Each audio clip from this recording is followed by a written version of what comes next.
There is a saying among the Kurds, no friends but the mountains. For indeed, the world has scarcely noticed when century after century, conqueror after conqueror has driven these once nomadic tribes deep within their beloved mountains to preserve their culture, their language, and their lives.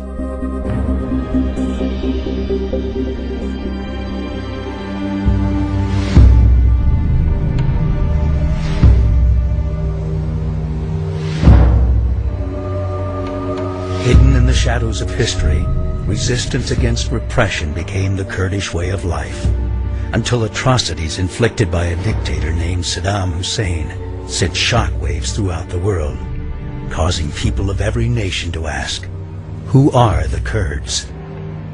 For many, awareness arrived on Bloody Friday in March of 1988, when Saddam dropped poisonous gas on the Kurdish city of Halabja, killing 5,000 within minutes, followed by 7,000 more as the bombing continued for days.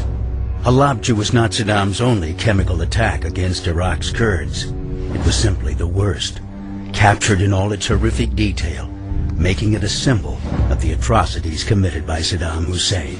Saddam's tried to wipe the Kurdish people from the face of the earth. The people in Kurdistan, they are so happy because of the liberation and because now they can live in peace and free.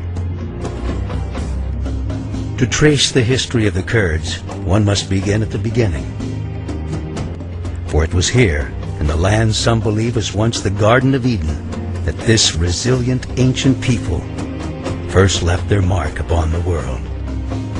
Nourished by the headwaters of the Tigris and Euphrates rivers, archaeologists believe it was within this cradle of civilization that Kurdish ancestors first pioneered agriculture, animal husbandry, weaving, metalwork, and the making of pottery.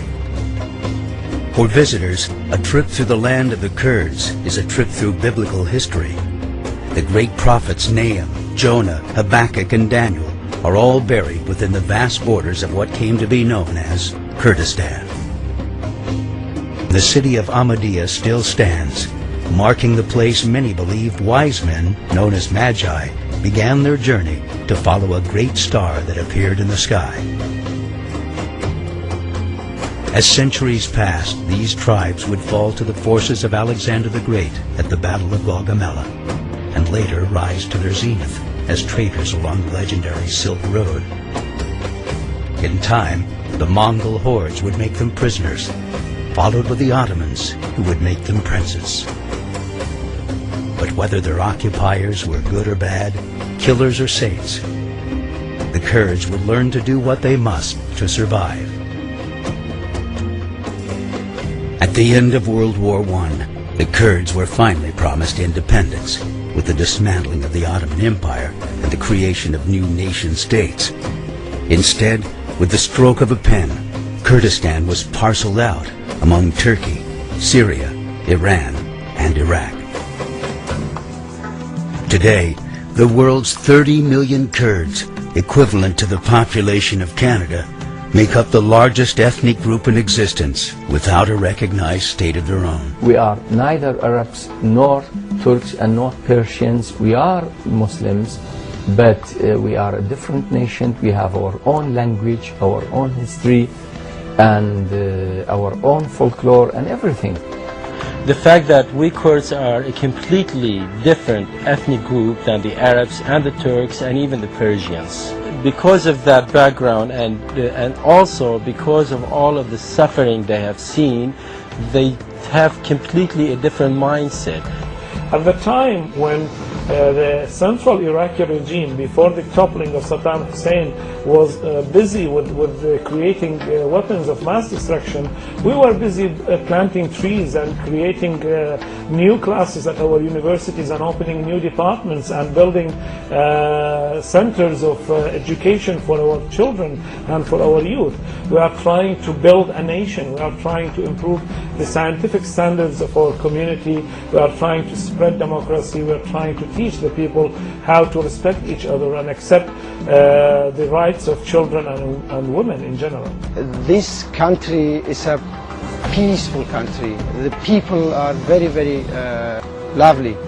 I don't think that our region will be a dam between us and another countries and another cultures.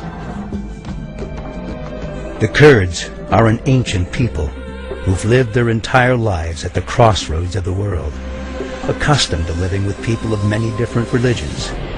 Today, as in the days of old, you'll find in the hearts of the Kurdish people ethnic and religious tolerance.